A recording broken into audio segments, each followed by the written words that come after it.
Donc, comment on peut faire en sorte que la population, monsieur et madame tout le monde, puisse aussi participer à cet écosystème financier naissant, mais qui, bien que naissant, quand on regarde les tendances, est très prometteur. Donc, c'était un peu ça mon approche et l'approche de mes équipes quand nous avons choisi de participer activement sur ce marché.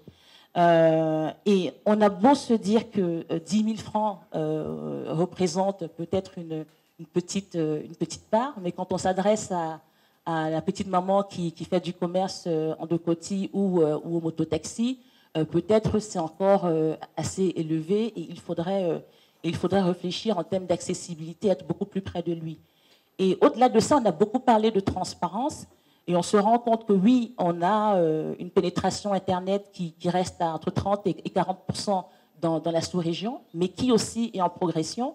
Et de plus en plus de personnes sont très appétents à la consommation de tous les supports digitaux. Donc, proposer, apporter finalement ce marché financier au plus près des personnes était un impératif, ne serait-ce qu'aussi pour booster cette base d'investisseurs et demain aussi motiver plus de PME, d'entreprises à aller sur ces marchés boursiers parce qu'ils se rendent compte que la demande est là et qu'elle est dynamique et qu'elle est croissante.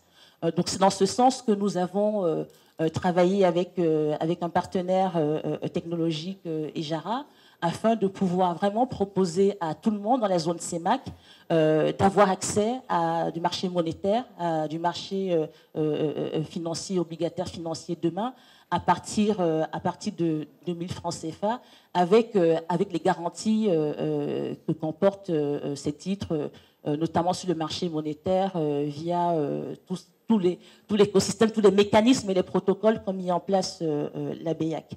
Donc ça, pour moi, c'était vraiment le premier sujet sur ce marché-là. Ensuite, on a aussi évoqué la diversification en termes de classes d'actifs. On voit avec la nouvelle réglementation, et je suis sûre que M. Kefi nous en parlera beaucoup mieux que moi, on voit évoquer l'idée de demain de fonds communs de placement immobilier.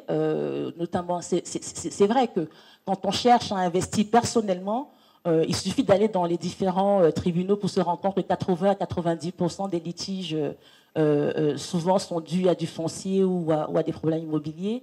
Mais comment nous, avec l'approche de financier qu'on a, on pourrait structurer mieux ces projets-là afin de dérisquer finalement le sous-jacent. C'est toute la réflexion aussi qu'on aura à mener au regard de la nouvelle réglementation. Et on va aussi, bien évidemment, aborder le sujet assez, comment dire, le sujet qui suscite énormément de discussions, que sont les actifs numériques, parce que voilà, c'est une nouvelle classe d'actifs qui émerge, c'est un train finalement qu'on est en train de prendre à l'aune de la globalisation et du reste du monde.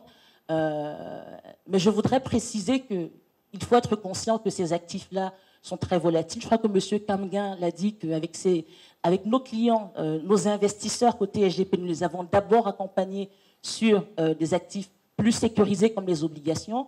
On va d'un cran sur les actions qui sont un peu plus volatiles, avec un peu plus de rendement, un peu plus de risque.